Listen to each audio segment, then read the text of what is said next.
Hello, brothers, sisters, friends, and family. I appreciate God for the privilege to share His word with you today. I want to talk to you briefly on the topic, delay is not denial. And we'll be taking our reading from Luke chapter 1, and we'll be looking at the life of Zechariah and Elizabeth. Zechariah was a priest, and his wife's name was Elizabeth. And we are made to know from that account that they were righteous in the sight of God, observing the commandments of God, but they had no child. Elizabeth was barren, and it got to a point whereby they grew old. Elizabeth was old, Zechariah was old.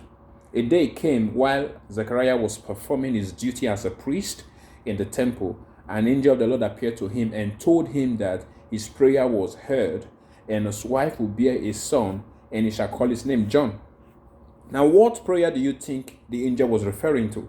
I believe it was a prayer for the fruit of the womb, because in verses 7 of Luke chapter 1, we are made to know that Elizabeth was barren. I believe Zechariah and Elizabeth both asked God for a child. Now, when do you think Zechariah prayed to God for a child? Was it when he was still young or when he was old? The response of Zechariah in verses 18 of Luke chapter 1 answers the question. It says, "And Zechariah said to the angel, How shall I know this? For I am an old man, and my wife is well advanced in years." In other words, Zechariah was saying, how can this be possible, or how can we have a child when we are very old? How do I know that what you're saying is true when my wife has gone past the age of childbearing? Now, the response of Zechariah clearly showed that he had given up praying for a child a long time ago. I believe Zechariah and Elizabeth had already come to the conclusion that they would leave the world childless. Now, if Zechariah was still praying and believing God for a child at his old age, he would not have doubted or questioned what the angel said. Now, verse 13 of Luke chapter 1 says, "But the angel said to him, Do not be afraid, Zechariah, because your petition was heard. And your wife Elizabeth will bear a son, and you shall call his name John," which means God is favorable. The angel said the request of Zechariah was heard. Past tense. The prayer of Zechariah was heard or answered by God the very hour he prayed. Though God heard the prayer of Zechariah, he did not act immediately, because there was a set time. There was an appointed time. I want you to know that as a child of God, when you pray to God concerning something, the very hour, the very minute, the very second you prayed, God heard your prayer. God answered your prayer. But there is always a set time. There is always an appointed time. Whatever you're praying to God for today may be something that God has ordained will happen in 5 years' time, for reasons best known to Him.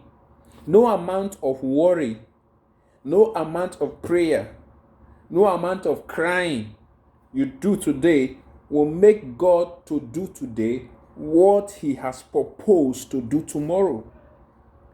You don't have it now doesn't mean you're not going to have it. It didn't happen now doesn't mean it will not happen.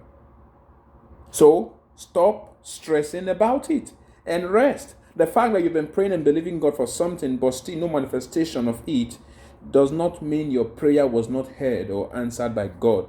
Neither does it mean it was denied by God. It may be that there's a time appointed by God for it to come to pass, as I said earlier. Look at the life of Zechariah and Elizabeth. They prayed to God while they were young, and guess what? When they were old, the angel appeared and said, Your prayer was heard, and you're going to have a child. Though you prayed to God for a child when you were still young, now the prayer will be answered now that you are old, because your child is destined to be the forerunner of the Messiah, Jesus Christ. See, God will give you a promise but won't tell you when it will fulfill. Your duty is not to try figure out or determine when it will fulfill, but to believe that it will fulfill and wait patiently. Not only patiently, but expectantly. The fact that it didn't fulfill when you expected, the fact that there was no manifestation when you prayed, doesn't mean you were denied. Whatever you're praying to God for that is in accordance with His will for your life and family, or whatever it is that God has promised you, will not be done in your time, but in God's time. There was a delay in the fulfillment of the dream of David. When David was there was a delay in the fulfillment of the dream of Joseph. When David was anointed king, he didn't ascend the throne immediately. There was a delay. When God promised to multiply Abraham and make him a father of many nations, Sarah, his wife, didn't get pregnant and give birth immediately. There was a delay. Sometimes we say, why can't God just hasten the fulfillment of his promise? Why can't God just answer my prayers now? Must he allow it to take so long? I don't just see reasons why he's allowing it to take so long. I quit praying, I quit believing, I quit giving up. No. To everything that God does, there is a time and a season.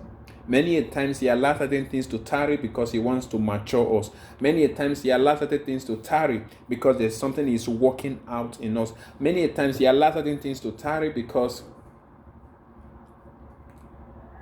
of what he has proposed to see, for reasons best known to him. I can't answer all the questions, but what I just want you guys to see is this: what you pray to God about today may be something that God has ordained to happen tomorrow.